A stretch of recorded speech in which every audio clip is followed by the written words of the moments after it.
Yan po, nandito na naman po tayo sa Subic. Ayan, ito na po yung dalawang tunnel po dito sa Subic.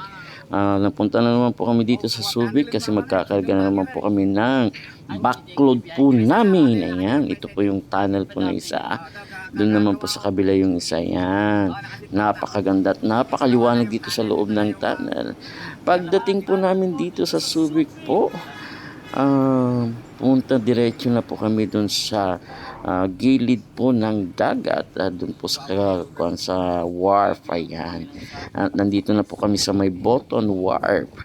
Dito ang unang ginawa po namin kinaumagahan yan, nagbilang po kami ng sako. Pagkatapos po namin bilang sako, yan, titimbangin na po namin ang aming truck para makargahan po ng abono. Ayan, o di pa ba? Nandito na po kami sa napakalong at napakagandang lugar po ng Subic SBMA. Yan po. Yan po ang yung lingkod. Pagod na pagod kasi meron nga po kaming diniskarga na backload po namin na mais. Yan.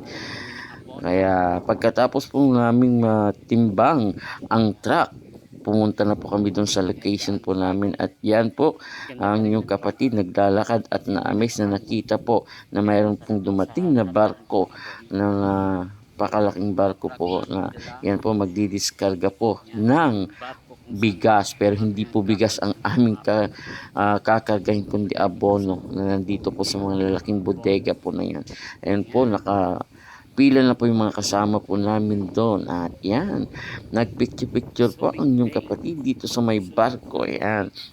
Na ang feeling ko naman po dito ay parang seaman. Feeling seaman. O, di po ba? Kaya natawa na lang po ako. At yan po, at pinakita ko po sa inyo. Yan, binidyo ko po ang napakaganda at napakaluwang na Subic.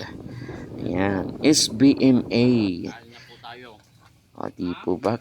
Tapos po, kaantay po ng aming pila, naabutan na po kami ng pananghalian. Kaya yan po, napakasarap ng pagkain ninyong kapatid, sardinas. O, di ba?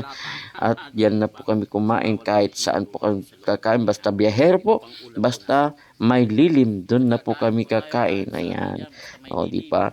Yan na kami inabutan ng gutom at yan na rin po kami kakain. Ayan. Pagkatapos po niyan, kami kumain, yan. Yung barko po, nagkarga na po siya. Naglabas na po siya ng mga bigas kasi wala na pong ambon. Kasi kaninang umaga, maambon po, kaya yan. Ngayong hapon na po, hindi na po siya maambon, kaya binuksan na po ang bodega ng barko. Yan, naglalabas na po sila ng bigas. Napakaraming bigas. Ganyan po dito sa Boton Wharf. Yan. Habang kami naman po ay inaantay po namin yung pila pa rin po namin kasi yun nga po, napakahaba po ang pila ng kargahan sa abono. Ayan, o diba? Kaya nung naantay na po namin, yan na po, napunta na po kami sa Maykuan. Yan po ang abono po na isa, iririsak po ng mga staff po dito yan. Nang abutan na po namin yung pila, yan, ni-start na po kami. Magkarga po dito sa aming truck. Ayan, o, diba? Ganyan po dito, kung paano po si magkarga. At kaya nga po nung malapit na po, pumunta po ako sa taas magbilang yung nasa palo, yung nakapalo po dun sa taas na mga abono para baka mamaya makukulangan po kami yan.